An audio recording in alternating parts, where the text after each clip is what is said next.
basement looks relatively good. Firefighters and fire educators are going door to door conducting home safety surveys. And we followed this group from the Gwinnett County Fire Department installing a free smoke alarm at this Duluth home. My neighbor told me about this program. I thought, that's great. You know, not just about the free alarms, but the fact that you would come in and help me recognize what kinds of things to look for, look around the house, the inspection in terms of, you know, where the space heaters and having that 3-foot circumference, things we don't normally think about or talk about, really.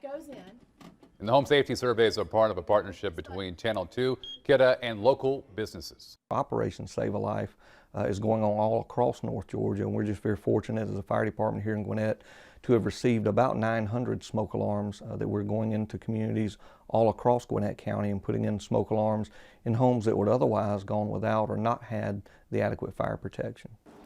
Fire chiefs from across North Georgia stopped by our studios last month to pick up more than 5,000 smoke alarms. To get a free smoke detector while they last, just contact one of the 22 participating fire departments. You can also get more information at Operation Save a Life on 2.com.